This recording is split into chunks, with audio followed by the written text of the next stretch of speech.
What's up, dudes? Welcome back to my bathroom reno series, and this video is going to document probably what I consider the hardest, most challenging project on the plumbing side of this mostly, as much as I can do, DIY bathroom reno.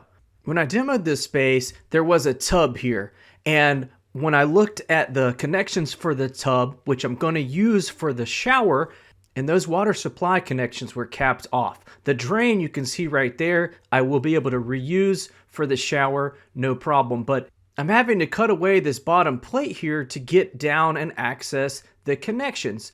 I got huge plumbing estimates and quotes for doing this, but every one of them involved cutting my ceiling, which would add a very large cost to get access. So I'm doing this part myself, and I'm cutting away as least as possible because the subfloor is involved and I want it to be stable. Welcome to the most stressful part of the project so far.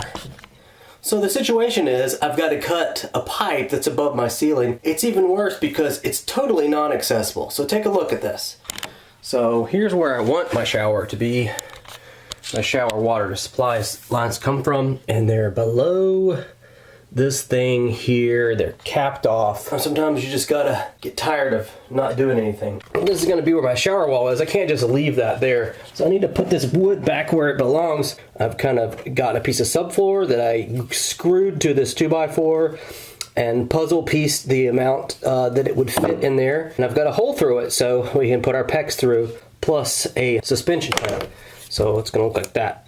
All right, let's get into it.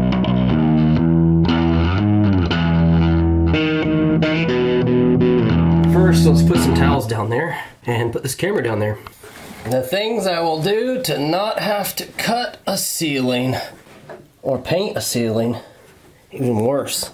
These holes are just maddeningly tiny. There you go, you're going down. Woo. Down.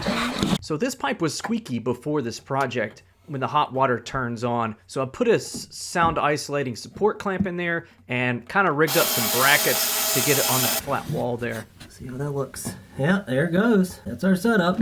So what the heck are we looking at here? Well, on the right side, that is a Pro Press fitting that goes from copper to PEX barb. And then I'm guessing the plumber just didn't have anything on his truck. He put a short piece of PEX to a PEX cap. Way too many fittings. So the plan is to hook up on the PEX side and leave all the other stuff there. Ooh, here's a tip. Oh man, this is great. I hope you can see that on camera.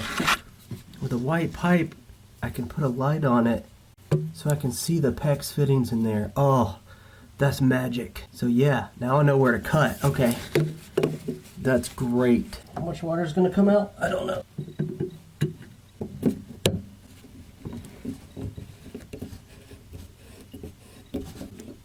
There's some water. There's more water than I thought would be in here. I'm gonna need to get another towel. I think I got most of it. The auto cut tool gets it very close, but every once in a while you'll have one that doesn't quite. See how it's cut through a very straight cut. But it looks like here, the bottom, it had a little bit of, oh gosh, that's a lot of water. So yeah, I dry fit this guy. Oh man, it's right up there up against the wall. I should cut off a little tiny bit. Okay, that's doable. All right, everything's in place. Time to clip this thing together. We'll call it a day.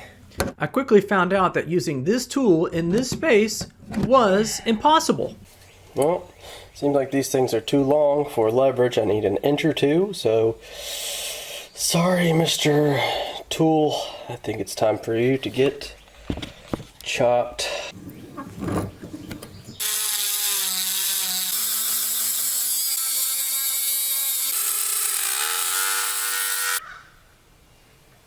Well, I made my tool smaller. We'll find out.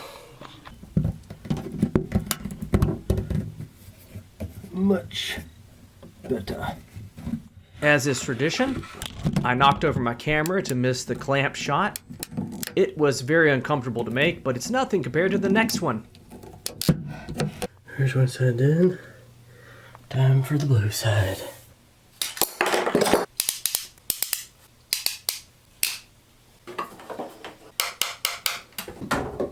No clamp shot here, just giving you a visual of what kind of pain I was in. Maybe that was the reason for the high quotes. With all that nonsense done, I was finally able to bring those water supplies up to where I need them to be for my shower wall. You can see my shower valve installed there. That's going to be another video all its own, but this thing had to be done first, and I'm so happy it was over when it was. And that's it. A painful but necessary start to get this plumbing wall underway and get this shower done. If you got any questions, send them my way. Until next time, this is Josh saying, get out there and go do some stuff.